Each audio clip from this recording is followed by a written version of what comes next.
Iš Jungtinių Amerikos valstijų atėjusi tradicija apima ir kasmet šalies vadovo sakoma kalba apie valstybės padėtį. Tiksliau apie tai, kas įvyko per praėjusius metus, bei kokie iššūkiai ir darbai laukia kitąmet. Ši tradicija palaipsniui persikėlė ir į Europą. Lietuvos prezidentai panašią kalbą sako vasaros pradžioje. Na, Europos parlamente komisijos pirmininkas ar pirmininkė, kokia tuo metu yra, paskelbė ją pirmąją rudens sesijos savaitę. Šį trečiadienį išklausėme jau ketvirtosios ir paskutinės šioje Europos parlamento kadencijoje dabartinės komisijos pirmininkės Uršulos von der Leyen kalbos.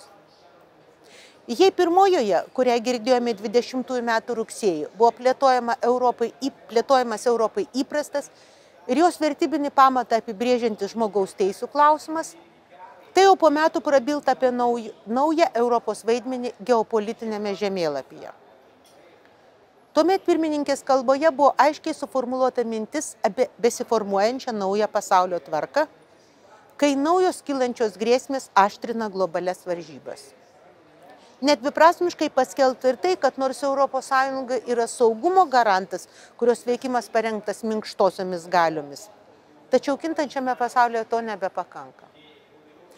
Tapo aišku, kad diplomatinės bei civilinės pajėgas privalo apjungti su karinėmis ir iš esmės atnaujinti sąjungos gynybinę strategiją. 20 rudenį kalboje, kuri buvo pasakyta jau karui Ukrainoje siaučiant, saugumo naratyvas dar labiau sustiprėjo. Tuomet akcentuotas solidarumas. Solidarumas su Ukraina ir solidarumas atlaikant visus iššūkius, kuriuos Europai kelia pernelyg ilga jos draugystė su Rusija, galiausiai virtusi energetinė priklausomybė ir tragiškai aukštomis energetikos išteklių kainomis. Šių metų pranešime šios temos tęstos ir plėtotos toliau. Karas Ukrainoje užaštrino Europos saugumo klausimą, atnešė daug ekonominės įtampos ir ypač svarbus tapo klausimas, o kas leistų ir toliau palaikyti europiečių gyvenimo lygį bei suteiktų ateities perspektyvą. Atsakymo ieškota ir atrodo jis rastas naujausių technologijų plėtroje. Prieš 4 metus, 19 rudenį, startavusi žaliąjį kursą, komisijos pirmininkė pavadino atsaku į istorijos kvietimą ir galimybę gerovės išsaugojimui. Tai jos šios dienos žinutė. Svarbu tai, kad buvo pabrėžta, kad žalioji darbotvarkė palaipsniui apima ne tik išskirtai ekologinius aplinkos ar klimato klausimus, bet ir visą ekonominio augimo modelį. Faktai rodo, kad žaliasis kursas jau duoda rezultatų. Tai ir švarios pramonės pažanga, ir naujos darbo vietos, augantis konkurencingumas bei inovacijų plėtra. Na, galų gale tai net yra mus liečiantis dalykai, tarkime, vis daugiau elektroautomobilių gatvės. Ir tai rodo, kad žaliasis kursas nėra tik kalbos apie klimatą ar biologinę įvairovę, kaip dažnai priimta manyti ne tik Lietuvoje, bet ir visoje Europoje. Tačiau šalia šių pasiekimų komisijos pirmininkė gana aiškiai įvardino ir iššūkius, kurie dažnu atveju kyla net ne pačioje ES, bet už jos ribų. Taip, kalbėdama apie iššūkius Europos konkurencingumui, jo laukiančias įtampas, komisijos pirmininkė pabrėžė, kad labai dažnai Europos kompanijos yra pašalinamos iš užsienio rinkų arba tampa grobuoniškos praktikos aukomis. Du tokie pavyzdžiai, kurie šiandien minėti. Vienas iš tokių pavyzdžių yra nesąžininga Kinijos prekybos praktika, labai neigiamai paveikusi ES saulės energetikos pramonę. Taip atsitiko todėl, kad stipriai subsidijuojamos Kinijos konkurentės daugelį jaunų kompanijų tiesiog išstūmė iš rinkos ir dėl to novatoriškos įmonės turėjo bankrutuoti, o perspektyvūs talentai išvyko į užsienį. Paminėtas ir kitas pavyzdys apie pasaulinės rinkas užtvindžius pigesnius Kinijos elektromobilius, kurių dirbtinai žemą kainą irgi palaiko didžiulės komunistinės Kinijos subsidijos. Akivaizdu, kad tokia praktika iškraipo rinką, kelia didelės problemas ištisom pramonės šakoms ir bendruomenėms, pakirta tūkstančių gyvenimo lygį. Pagirtina tai, kad Europos komisija, pasak pirmininkės, jau pradeda tokių kinietiškų elektrinių transporto priemonių subsidijų tyrimą, ir tada galėsiu adekvačiai reaguoti. Metinėme pranešime akcentuota, kad sąjunga turi labai aiškiai vertinti šias ir kitas panašias rizikas, o sprendimų ieškoti švariose technologijose. Vertinant Uršulos von der Leyen metinį pranešimą, nevalia pamiršti ir pastarojo meto politinio konteksto. Per šią kadenciją ES patyrė net kelis iki šiol neregėto masto sukrėtimus. Pandemija, energetikos krizė ir infliacija, kurią inspiravo Rusijos karas prieš Ukrainą, bei vis labiau agresyvi Kinijos veikla globaliuose rinkose. Tai kelia didelių problemų sąjungos ekonomikoje, sprendimų paiešką sunkina artėjantis Europos parlamento rinkimai, kurie visoje eilėje Europos valstybių paskatino gan aršią opoziciją žaliajam kursui. Komisijos pirmininkė neakcentavo šitos problemos, bet jos kalboje buvo galima išgirsti kvietimą nenukrypti nuo pasirinkto kurso, išnaudojant jo pasiekimus ir aiškiai įvardinant laukiančias problemas ir jų įveikimo strategijas. Kalbėdama apie ekonominius iššūkius, savo pranešime Ursula von der Leyen akcentavo darbo jėgos bei įgūdžių trūkumą, infliaciją ir administracinę naštą, kurią įmonės patiria dėl biurokratijos ir dėl pernelyg labai reguliuojamos verslo aplinkos. Tiesa, kalbėdama apie problemas, pirmininkė akcentavo ir tai, kad Europa šiuo metu artėja prie visiško užimtumo, kai vietoje to, kad milijonai žmonių ieškotų darbo, milijonai darbo vietų ieško žmonių. Mes tą matome ir Lietuvoje taip pat. Problema ta, kad darbo jėgos ir įgūdžių trūkumas Europoje pasiekė rekordinį lygį. Net 74% mažų ir vidutinio dydžio įmonių mano, kad joms trūksta pasirengusių darbuotojų. Turizmo sezono įkarščiai restoranai ir barai dirba sutrumpintai, nes neranda, kas aptarnautų klientus. Ligoninės atideda gydymą, nes trūksta slaugytojų, 2/3 Europos įmonių ieško IT specialistų ir milijonai tėvų, daugiausia mamos, sunkiai derina darbą ir šeimą, nes neturi kam palikti savo vaikų. Darbo jėgos trūkumas jau yra problema pati savaime, tačiau ji be to trukdo ir naujovių diegimui bei ekonominiam augimui. Ir tiesiog mūsų visų geroviai. Todėl būtina ieškoti naujų kelių, kaip plėsti darbo rinką, be kita ko, reaguojant į sparčius technologijų, visuomenės ir demografijos pokyčius.